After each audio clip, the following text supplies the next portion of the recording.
warahmatullahi wabarakatuh. Perkenalkan, nama saya Nadia Ramadanti, NIM 2002672, Program Studi Informasi Perpustakaan dan Kearsipan, Fakultas Bahasa dan Seni, Universitas Negeri Padang.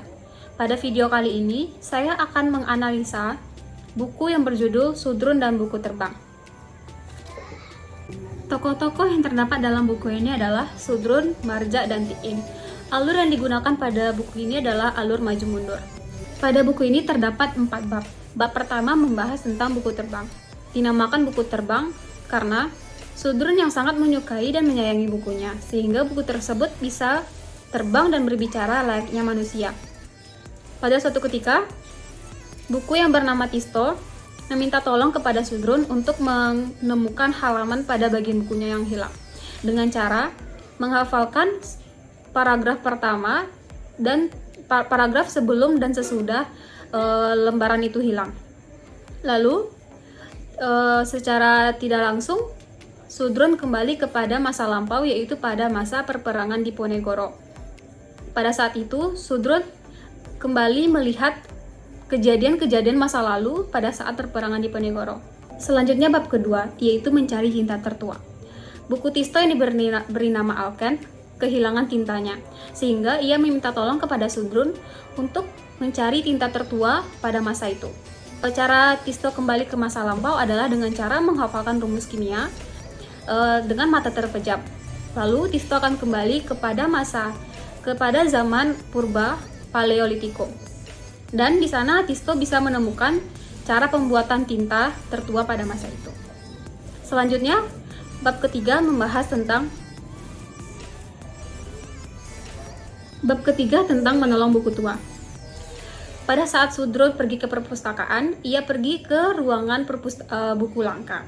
Nah, di sana ia menemukan satu buku yang menurut ia menarik. Lalu ia membacanya, dan pada halaman tersebut buku tersebut kehilangan halamannya.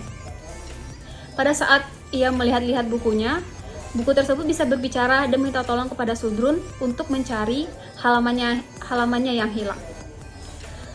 Secara tiba-tiba, Sudrun dan kawan-kawannya kembali pada masa dinasti Cina, yaitu pada masa kertas pertama kali dibuat, kembali kepada masa dinasti Han Cina. Di sana dia bertemu dengan pembuat peracik kertas pertama kali, yaitu Cailun. Bab keempat membahas tentang menulis bibliografi Malahayati. Pada saat Sudrun ke rumah kakeknya, menceritakan buku tentang pahlawan Malahayati. Pada saat membaca, di pertengahan halaman pada buku Malahayati itu hilang. Ketika Sudrun ingin pulang, buku tersebut meminta tolong kepada Sudrun untuk melengkapi halaman yang hilang tersebut. Lalu secara tidak langsung, Sudrun kembali kepada masa Perang Aceh. Di sana ia bertemu dengan Malahayati, dan Sudrun melengkapi bibliografi yang sempat hilang pada buku Malahayati. Kesimpulan dari buku ini adalah buku yang disayangi dan dirawat oleh Sudrun itu bisa berbicara dan terbang layaknya manusia. Sehingga buku-buku yang kehilangan halamannya meminta tolong kepada Sudrun untuk melengkapi halaman-halaman tersebut dan mencari cerita-cerita yang tidak tahu kelanjutannya itu. Dan Sudrun mau menolong buku-buku tersebut, dan ia bisa menambah pengetahuan dari yang selama ini ia temui.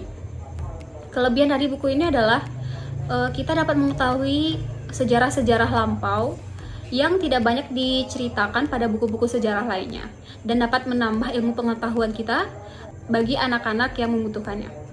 Kekurangan dari buku ini adalah terlalu berbelit-belit. Ini cocok untuk anak usia 7-14 tahun agar memudahkan mereka dalam belajar.